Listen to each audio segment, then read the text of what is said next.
বাংলাদেশের নাটকের পুরো ইতিহাসে যে কজন নাট্যজনের কথা, নাট্য মানুষের কথা ইতিহাসের পাতায় লেখা থাকবে, আমাদের পরের প্রজন্ম এদেরকে ইতিহাসের পাতায় পাবে, সেরকম কজন মানুষের অন্যতম আতাউর রহমান। যেটা আমার কাছে মনে হচ্ছে আতাউর ভাই নির্দেশক হিসেবে খুবই খোলা মনের একজন মানুষ, খুবই যে কোনো আইডিয়া নিতে সে আগ্রহী এবং সে সেটাকে খুবই প্রশংসা করে। আমি আতাউরের অবদানকে দেখতে চাই সবচেয়ে বড় নির্দেশক হিসেবে, অভিনেতার চেয়েও বা সংগঠকের চাইতেও। শাহজাহান যে সময়কার শাহজাহানের জীবনে, সেই সময় আমার যে স্থূলকায় শরীর তার সাথে শাহজাহান যায় না, কিন্তু তিনি ভাবলেন যে আমার অভিনয় ক্ষমতায় আমি সেটাকে অতিক্রম করতে পারবো। আমি চেষ্টা করেছি, পারিনি হয়তোবা, কিন্তু এই যে আমাকে একটি সুযোগ দেওয়া, এইটি একটি বিশাল ব্যাপার, আমার জন্য একটা বিশাল অর্জন। আরেকটি বড় বিষয় হচ্ছে যে উনি খুবই পিতৃবৎসল, মানে উনি আমাদেরকে সন্তানের মতো দেখেন, প্রতিটি ছেলে মেয়ে যারা সংগঠনে আসে, এটি ওনার একেবারে অন্যরকম একটি বৈশিষ্ট্য। আমার নিরীক্ষাধর্মী নাটক সেগুলো আতাউর একেবারে চোখ বুঝে গ্রহণ করেছে। অন্য যেখানে ছুঁতে হয়তো সাহস পেত না, আতাউর নির্ভয়ে এবং পূর্ণ আস্থা রেখে সেই নাটকগুলো গ্রহণ করেছে এবং ভেঙেছ দুয়ার, এসেছ জ্যোতির্ময়, তোমারই হোক জয়। তিমির বিদার উদার অভ্যুদয়, তোমারই হোক জয়।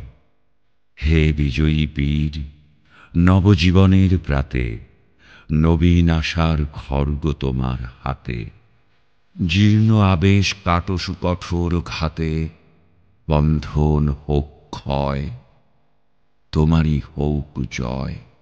এসো নির্মল, এসো এসো নির্ভয়, তোমারই হোক জয়, তোমারই হোক জয়। সে সবসময় বলে যে আমি জীবনকে উপভোগ করতে চাই, আসলে সত্যিকার অর্থে উপভোগ করে। তার দৈনন্দিন কর্মতালিকার মধ্যে যা দেখলে সেটা মনে হয়।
নবীন করে লজে মোরে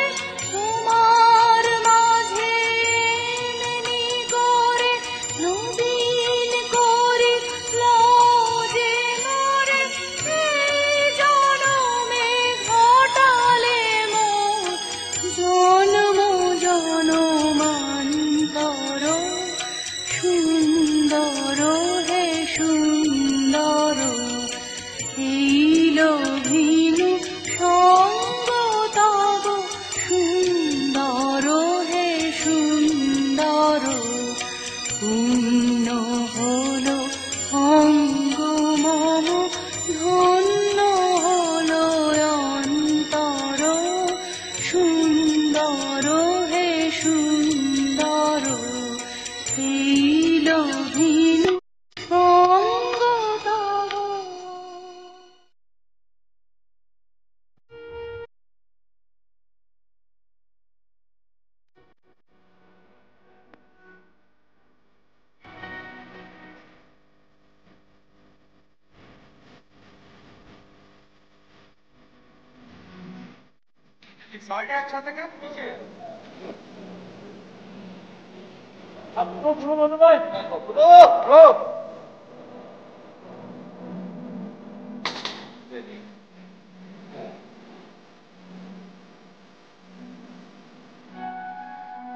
শুনতে পাচ্ছ?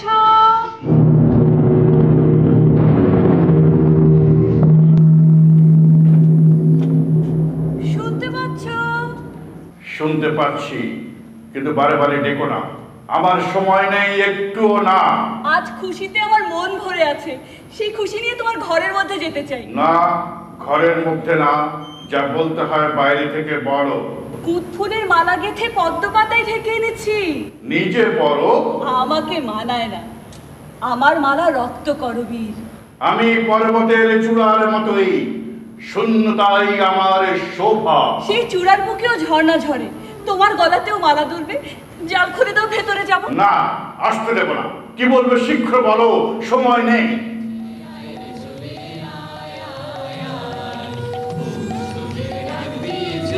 গান শুনতে পাচ্ছ? কিসের গান? পৌষের গান। ফসল পেকেছে, কাটতে হবে, তারই ডাক।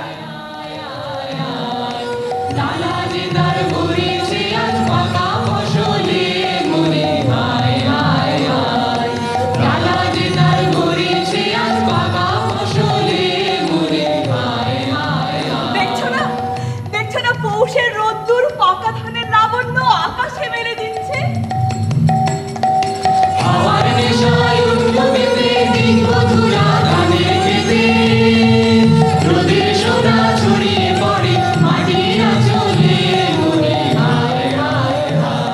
তুমিও বেরিয়ে এসো রাজা, রাজা তোমাকে মাঠে নিয়ে যায়। মাঠের বাঁশি শুনে শুনে আকাশ খুশি হলো, ঘরে বিরাজ বিয়ে হবে গো। খোলো খোলো দুয়ার খোলো, খোলো খোলো দুয়ার খোলো। আমি মাঠে যাব, কোন কাজে লাগবো? মাঠের কাজ তোমার চক্ষুপুরের কাজের চেয়ে অনেক সহজ। সহজ কাজটাই যে আমার কাছে শক্ত। সরোবর কি ফেনা নুপুর পর ঝর্ণার মতো নাচতে পারে? যাও যাওয়ার কথা কই না, আমার সময় নষ্ট করো না, চলে যাও বলছি। আচ্ছা, আলোতে বেরিয়ে এসো, মাটির উপর পা দাও, পৃথিবী খুশি হয়ে উঠুক। আলোর খুশি উঠলো জেগে, ধানের শীষে শিশিরে লেগে। ধরার খুশি ধরে না গো, ওই যে উঠোনে মরি হায় হায় হায়। রূপনারায়ণের কুলে জেগে উঠিলাম, জানিলাম এ জগৎ স্বপ্ন নয়। রক্তের অক্ষরে দেখিলাম আপনার রূপ, চিনিলাম আপনারে আঘাতে আঘাতে, বেদনায় বেদনায়। সত্য যে কঠিন, কঠিনের ভালোবাসিলাম, সে কখনো করে না বঞ্চনা। আমৃত্যুর দুঃখের তপস্যায় জীবন, সত্যের দারুণ মূল্য লাভ করিবারে মৃত্যুতে সকল দেন শোধ করে দিতে।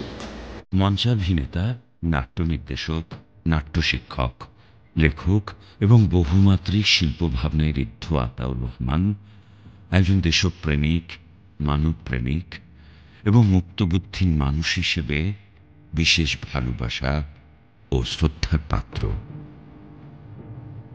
স্বাধীনতোত্তর বাংলাদেশের মঞ্চনাট্য শিল্পকে বিপুল প্রতিবন্ধকতায় আবদ্ধ বাংলাদেশের নাট্যভুবনে যারা মুক্ত বাতাস সঞ্চারণে ও সজীব পরিবেশ নির্মাণে সর্বদা সচেষ্ট, আতাউর রহমান তাদের দলভুক্ত হয়েও ভিন্নমাত্রিক কর্মগুণে অনন্য।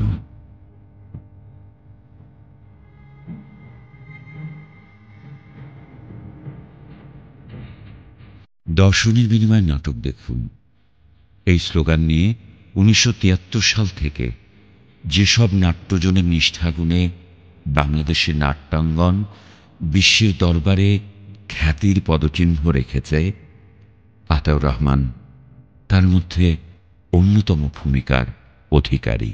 আতাউরের ব্যক্তিগত সান্নিধ্য খুব আকর্ষণীয়।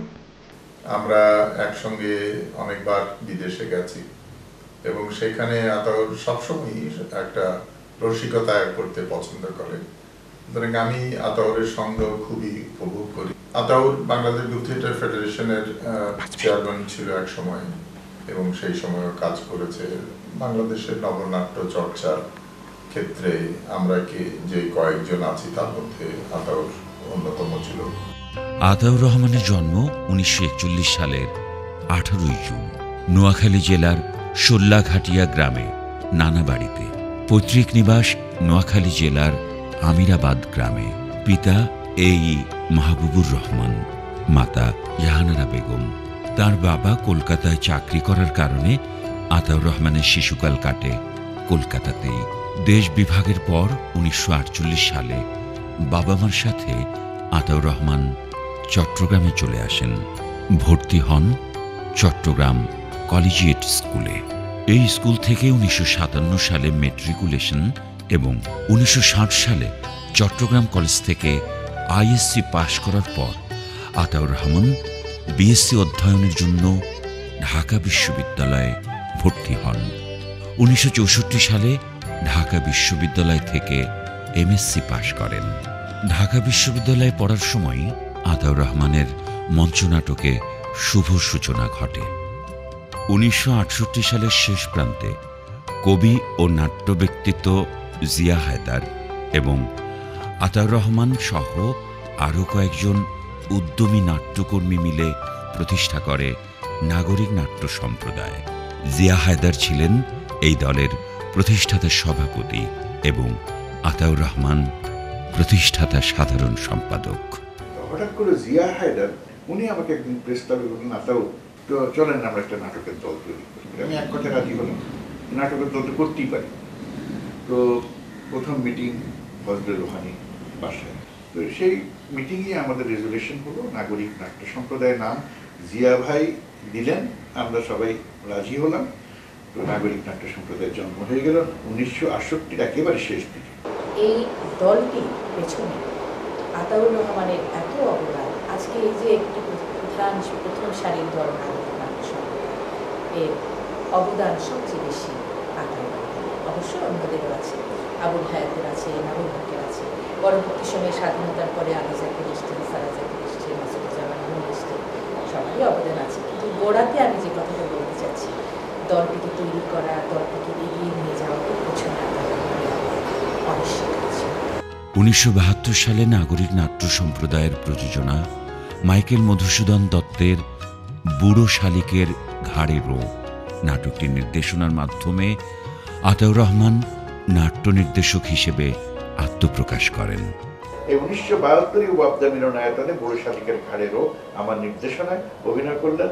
লাকি ইনাম করলেন, ডক্টর নামুল হক করলেন, আবুল হায়াত করলেন অভিনয়, আলী জাকির তো করলেনই, এবং ফখরুল ভাই বলে একজন ছিলেন, উনি পরে নাটকে ছিলেন না, উনি অভিনয় করলেন মূল চরিত্রে। সবাই প্রধান চরিত্রে অভিনয় করলেন এবং এটার লাইট ডিজাইন, সেট ডিজাইন করলেন আমাদের বিখ্যাত চলচ্চিত্র নির্মাতা যিনি প্রয়াত হয়েছেন বাদল রহমান, উনি আমাদের দলে ছিলেন। সেটা পরপর দুটো শো হলো, ভালোই হলো। অ্যাকচুয়ালি বলা যায় ইতিহাস যে এই 16 এবং 17 জুলাই 1972 দর্শনের বিনিময়ে নাটক প্রদর্শন, বিপুল পরিমাণ সারা। প্রথম দিন টিকিট না পেয়ে দর্শক চলে গেছে এবং পরবর্তী দিন শো হবে এই গ্যারান্টি তাদেরকে দেওয়া হয়েছে এবং 17 জুলাইতে দর্শক আরও বেশি করে আসলে যাদেরকে জায়গা দিয়েছে।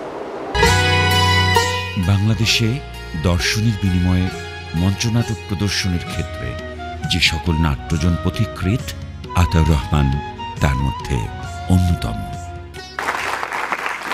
এরপর আলী জাকের আমরা মিলে ভাবলাম যে নাটক আমরা 2-3টে রজনী না করে আমরা এরপরে কি এমন হয় না যে সিনেমা যেমন একটা হলে 6 মাস চলে, 1 বছর চলে, যেমন আমার মাদের সময় কিসমত চলেছিল 3 বছর, এরপরে শোলে এসে এই ধরনের চলেছে, তা আমরা একটা নাটকের 100 শো কেন করতে পারি না, অন্তত পক্ষে 25টা শো কেন করতে পারি না, এবং দর্শনের বিনিময়ে নয় কেন, আমরা কেন আমন্ত্রণ লিপি দিয়ে লোক আনবো? নাটক তো খালি বিনোদন নয়, নাটক তো কি বলে সমাজকে কিছু শেখায়, সমাজকে কিছু দেয়, নাটক সত্য কথা বলে, নাটক গণশিক্ষারও একটা মাধ্যম। কাজে আমরা টিকিট বিক্রি করবো, 2-3 টাকা টিকিট বিক্রি করে আলী জাকের আমি সবাই মিলে একমত হলাম আমরা। তারপরে দ্বিতীয় নাটকের আগে আমাকে বলা হলো একটা নির্দেশনা দিতে, আমি বাকি ইতিহাস বাদল সরকারের অভিনয় করালাম, নির্দেশনায় ছিলাম। তাতে আতিউর রহমানটা বিশাল বড় শরদিন্দু চক্রবর্তী বলে একটি বিশাল ভূমিকা অভিনয় করেছিল এবং খুব তাৎপর্যপূর্ণ নাটক ছিল বাকি ইতিহাস। সেইটা দিয়ে দর্শনের বিনিময়ে বাংলাদেশে নিয়মিত নাটক মঞ্চায়নের শুরু। আতাউর রহমান নির্দেশিত নাটকগুলোর মধ্যে বুড়ো শালিকের ঘাড়েরও, ভেপুতি বেহাগ, মাইলপোস্ট, শাহজাহান, গড়র প্রতীক্ষায়, কবর দিয়ে দাও, গ্যালিলিও, ঈর্ষা, হিমমতিমা, নাট্যত্রয়ী, এখনো দুঃসময়, রক্ত করবে, আগল ভাঙার পালা, গণনায়ক, পায়ের আওয়াজ পাওয়া যায়, ফেরা, দণ্ডধর, রুদ্ররবি ও জালিয়ানওয়ালাবাগ, নারীগণ, অপেক্ষমান, ত্রয়লাস ও প্রেসিদা, ভেনিস সওদাগর, ডেড পিকক, ম্যাকবেথ, তাসের দেশ, বাংলার মাটি বাংলার জল উল্লেখযোগ্য। রবীন্দ্রনাথের ছিন্নপত্র অবলম্বনে আমি যে বাংলার মাটি বাংলার জল করেছি, এবং আমি তখনই ভেবেছিলাম যে এটা নিয়ে কিছু একটা করবো, মঞ্চের জন্য করলাম। প্রায় 3 বছর বাদে আতাউরকে পেলাম, যিনি বললেন আরে এইটা তো অত্যন্ত সুন্দর একটি জিনিস, আমি অবশ্যই করব।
আতাউর আমাকে আমার জীবনের অভিনয় জীবনের সবচেয়ে বড় অর্জনের ব্যবস্থাটা করে দিয়েছে, এই গ্যালিলিও নাটকে গ্যালিলিও চরিত্রে অভিনয় করবার সুযোগ দিয়ে।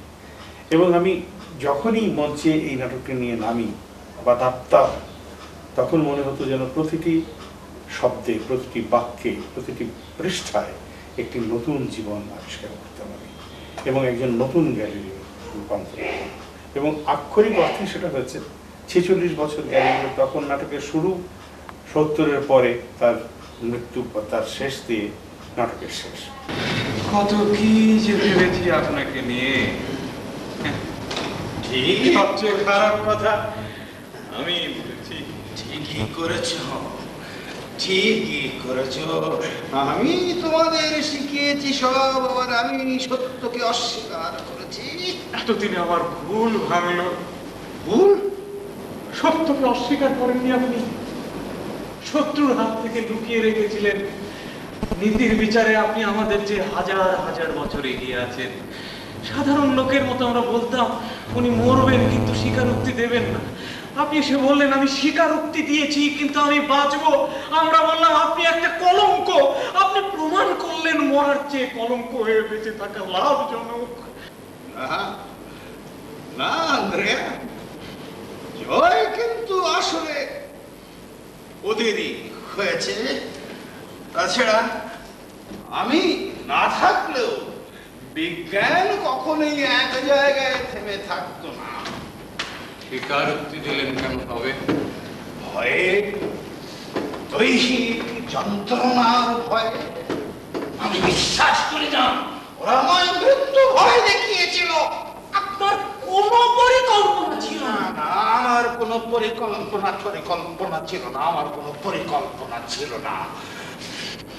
কিন্তু বিজ্ঞান তো একটি কথাই সত্য, বিজ্ঞানের রাজ্য বাড়ানো।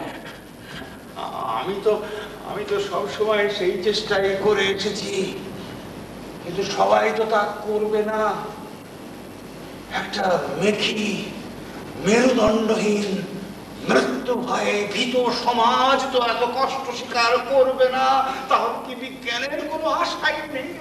মৃত্যু ভয় তো মানব জীবনের স্বাভাবিক অনুভূতি, তার সঙ্গে বিজ্ঞানের কি সম্পর্ক? না, কোনো সম্পর্ক নেই হয়তো।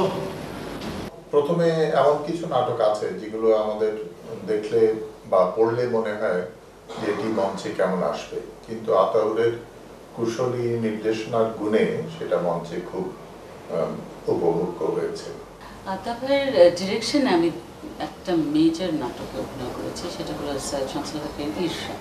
সেই নাটকটা খুবই চ্যালেঞ্জিং ছিল, যদিও আমরা অনেক রকম নাটক করেছি সৈয়দ শামসুল হকের, কিন্তু ঈর্ষা নাটকটা বিশেষ করে চ্যালেঞ্জিং ছিল এই কারণে যে সব সময় ধরে মঞ্চে 3 জন চরিত্র আছে এবং তারা এক নাগাড়ে আধা ঘন্টা ধরে কি 45 মিনিট ধরে ডায়লগ বলছে। তো ওটার নির্দেশনা আমি আতাউরকে পেয়েছি। ঈর্ষা সৈয়দ শামসুল হকের লিখিত কাব্য নাটক, একটি ডায়ালগ যেখানে 4-5 পৃষ্ঠা, সেখানে 3টি চরিত্র, একজন প্রবীণ শিল্পী, একজন নবীন শিল্পী যুবক এবং একজন যুবতী শিল্পী। যথাক্রমে অভিনয় করেছেন জামালউদ্দিন হোসেন, খালেদ খান এবং সারা জাকির। অনবদ্য অভিনয়ের মাধ্যমে তাদের কাছ থেকে এই পিউরফুল, মানে আমি বলবো যে অসাধারণ একটি নাটক আদায় করে নিয়েছেন। নাট্যাভিনয়, নাট্য নির্দেশক এবং নাট্য শিক্ষক, নাট্য সমালোচক ও প্রাবন্ধিক হিসেবে বিশেষ অবদানের জন্য আতাউর রহমান বিভিন্ন সময় চক্রবাক পুরস্কার, লোকনাট্য দল স্বর্ণ পদক, চতুরঙ্গ পুরস্কার, নুরুন্নাহার সামাদ পদক, মুনির চৌধুরী সম্মাননা পদক, অন্যদিন ইমপ্রেস টেলিফিল্ম অ্যাওয়ার্ড, ঢাকা পদাতিক সম্মাননা পদক, নাগরিক নাট্যাঙ্গন সম্মাননা পদক, অমলেন্দু বিশ্বাস স্মৃতি পদক, মীর মুশফিকুল সালেহীন ও বজলুল করিম সম্মাননা পদক, সৈয়দ বদরুদ্দিন হোসেন সম্মাননা পদক সহ দেশে বিদেশে বিভিন্ন পদকে ভূষিত হয়েছেন এবং 2001 সালে দেশের সর্বোচ্চ স্বীকৃতিস্বরূপ 21 পদক লাভ করেন।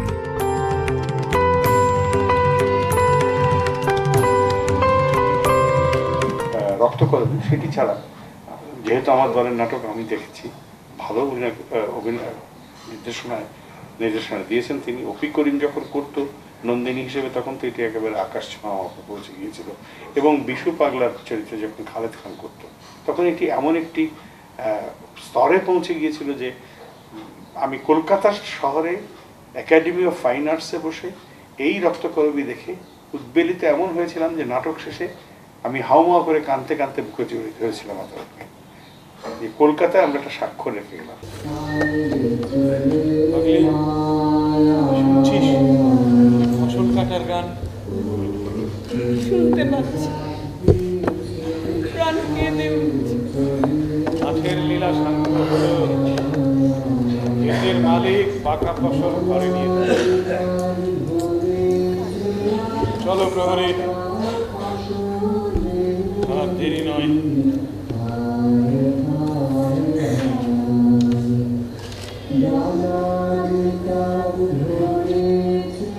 বিভিন্ন নাটকের অনুবাদ, রূপান্তর, নাট্য বিষয়ক প্রবন্ধ সহ বিভিন্ন জাতীয় দৈনিকে লেখালেখির চর্চা অব্যাহত রেখেছেন আতাউর রহমান।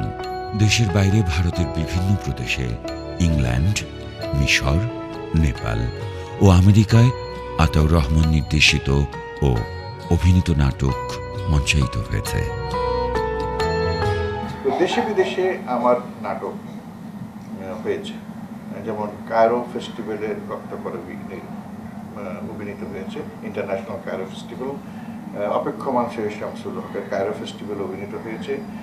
তারপরে অগণিতবার ভারতে গেছি, দিল্লিতে, কলকাতায়। তো আমার সবচেয়ে নেপালও হয়েছে। ইংল্যান্ডে রবীন্দ্রনাথের 125তম জন্মবার্ষিকী, আমাকে একটি স্ক্রিপ্ট ওনারা সাবমিট করতে বললেন। আমি রবীন্দ্রনাথের 4টি নাটকের কোলাজ করে মুক্তধারা, রক্তকরবী, বিসর্জন এবং অচলায়তন, এই 4টি নাটকের একটা সংমিশ্রণ একটি নাটক তৈরি করলাম 1 ঘন্টার। মানে একটি চরিত্র অভিনয় করতে করতে আরেকটি চরিত্র হয়ে যায়। যেমন খালেদ খান কিশোরীর ভূমিকা অভিনয় করতে করতে কোমরের এটা খুলে নিয়ে মাথায় পরে অচলায়তন পঞ্চক হয়ে গেল। এইভাবে নাটকটি খুব সুনাম অর্জন করেছিল। পুরো জার্মানি আমাকে চষে বেড়ালাম, অনেক জার্মান থিয়েটার স্কুল আমি গেলাম, অসাধারণ স্কুল। এবং সেখানে থিয়েটার সম্পর্কে একটা অসাধারণ ধারণা পেলাম যে সবচেয়ে ব্রাইট ছেলে মেয়েগুলো থিয়েটার করতো। বার্লিনে আমার আরেকটা অভিজ্ঞতা হলো, প্রতি 1 কিলোমিটার অন্তর কিন্তু থিয়েটার হল। কোনো থিয়েটার হল আমি খালি দেখি না। আতাউর রহমান দীর্ঘদিন নাগরিক নাট্য সম্প্রদায়ের প্রতিষ্ঠাতা সাধারণ সম্পাদকের দায়িত্ব পালন করা ছাড়াও chairman Bangladesh group theatre federation, সভাপতি ITI বাংলাদেশ কেন্দ্র, উপদেষ্টা মণ্ডলীর সদস্য সম্মিলিত সাংস্কৃতিক জোট, নির্বাহী কমিটির সদস্য আফ্রো এশিয়া গণসংহতি পরিষদ, আপিল কমিটির সদস্য বাংলাদেশ টেলিভিশন ছাড়াও সংস্কৃতি চর্চার বিভিন্ন অঙ্গনে দায়িত্ব পালন করেছেন। মঞ্চনাটকে আতাউর রহমান এ পর্যন্ত 1500 অধিকবার অভিনয় করেছেন। উদযাপন করা হলো বাংলা মঞ্চনাটকের সারথি নাট্য ব্যক্তিত্ব আতাউর রহমানের ৭০তম জন্মদিন। সহকর্মী স্বজনদের ফুলেল শ্রদ্ধা আর গানে গানে শুভেচ্ছা জানানো হয় এই গুণীজনকে। জন্মদিনের শুভেচ্ছা জানাতে শিল্পকলা একাডেমির জাতীয় নাট্যশালায় ভিড় করেন শুভানুধ্যায়ীরা। বাংলা মঞ্চে তিনি যেসব প্রযোজনা করেছেন নাটকের, সেই নাটকগুলো কাল উত্তীর্ণ হয়েছে। সেই নাটকগুলো আমাদের মঞ্চকে উজ্জ্বল করেছে, আমাদের নাট্য আন্দোলনকে বেগবান করেছে। সময় থাকতে অনেক কিছু এই প্রজন্মে আদায় করে নেওয়া উচিত। আতাউরের কাছ থেকে শেখার আছে যে লেগে থাকার ব্যাপারটা, যে তাহলে অবশ্যই একদিন না একদিন সাফল্য আসবে। লেগে থাকার ব্যাপারটা, আমি যখন এটা ঠিক করেছি যে আমি মঞ্চটাকেই আমার কাজের জায়গা হিসেবে গণ্য করব, তাহলে এই জায়গাটাতেই আমি থাকবো, এই জায়গাটা থেকে আমার নকচর হবে না। সবাইকে আতাউর ভাই এই শিক্ষাটা দিয়েছে, এটা আমি বিশ্বাস করি। তবে আমার এই দীর্ঘ সাহচর্য আতাউর রহমানের সাথে হাতে হাত ধরে কাজ করায় আমার অর্জন যা, সেটা কখনো ভোলা যাবে না। এবং সেই কারণেই আমি আতাউরকে আজ এইখানে এই ক্যামেরার সামনে সবাইকে সাক্ষী রেখে আমার অন্তরের অন্তঃস্থল থেকে অভিনন্দন জানাই। জন্মদিনে সমস্ত শুভেচ্ছা, আরো আরো আরো বহুদিন তিনি থাকুন। আর আমার জন্য আমি যেন আরো আরো আরো লিখতে পারি এবং আতাউরের সঙ্গে আরো নাটক করতে পারি। আমি গত 50 বছর নাট্য চর্চা বা থিয়েটারের সাথে আষ্টে পৃষ্ঠে জড়িয়ে আছে। সংস্কৃতি মনা মানুষ, আমি নিশ্চিতভাবে বলতে পারি আমার এই পরিণত বয়সে এসে মানুষ সুখী হয়। আমার জীবনে কোনো দুঃখ নেই, কারণ নাটকের ভিতর থেকে আমি জীবনের যত সুখ আহরণ করেছি। অভিনয় যতদিন পারবো, কথা বলতে পারবো, মঞ্চে দাঁড়িয়ে চেষ্টা করব। অভিনয় যতদিন পারবো, কথা বলতে পারবো, মঞ্চে দাঁড়িয়ে চেষ্টা করব। সুন্দর হে সুন্দর পূর্ণ হলো অঙ্গ মম, ধন্য হলো অন্তর। সুন্দর হে সুন্দর